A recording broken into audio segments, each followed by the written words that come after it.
কিয়ামতের পূর্বে নবীজি সাল্লাল্লাহু আলাইহি ওয়াসাল্লাম বলছেন অনেক মন্দ আলামত, কিয়ামতের অনেক মন্দ আলামত প্রকাশ পাবে। যেমন মদ পান বেড়ে যাবে, হত্যা খুন বেড়ে যাবে, নাচ গান নর্তকীর বাদ্যযন্ত্র বেড়ে যাবে, মায়ের নাফরমানি বেড়ে যাবে, বাবার অবাধ্যতা বেড়ে যাবে, বন্ধুদের আড্ডা বেড়ে যাবে, রাষ্ট্রীয় সম্পদ নিজের ব্যক্তিগত সম্পদ হিসাবে ভক্ষণ করে ফেলবে, যাকাতকে জরিমানা মনে করবে, আমানতকে নিজের মনে করে খাইয়া ফেলবে। এরকম অনেক আলামত আছে। তো মনে করেন এই 10টা আলামত এগুলা মন্দ আলামত কিনা?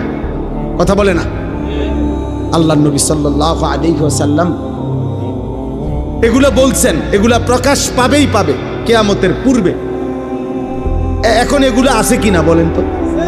এখন আমার হুজুর আম করে বলছিলেন যে বাবা দিবানিশি দোয়া কইরো আল্লাহ যেন কিয়ামতের এই মন্দ আলামত তোমারে দিয়া যেন প্রকাশ না করে। আমার স্পষ্ট মনে আছে হুজুর এটা বলবো।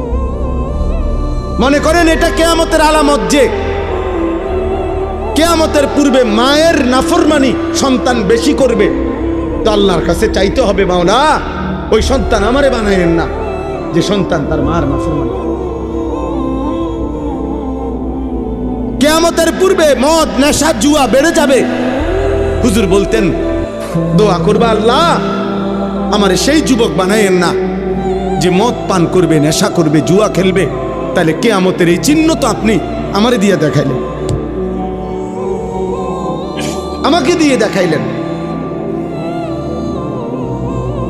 এই জন্য দোস্ত তোমরাও এটা ভাইবো, তোমাদের যাদের দ্বারা অশ্লীলতা, বেহায়াপনা, অসভ্যতা, নোংরামি, হারাম, জিনা, ব্যভিচার, মদ, জুয়া, নারী অশ্লীলতা ছড়িয়ে পড়ছে এই মুমিনের সমাজে, মুসলমানের সমাজে, হায় বদনসিব তোরে দিয়ে আল্লাহ কিয়ামতের চিহ্ন দেখাচ্ছে।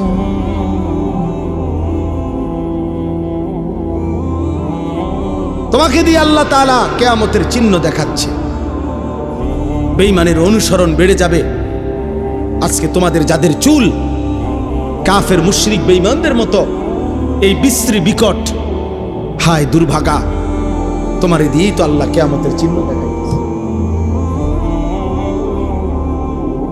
তোমাদের যাদের মা তোমাদেরকে ভয় পায়, বাবা ভয়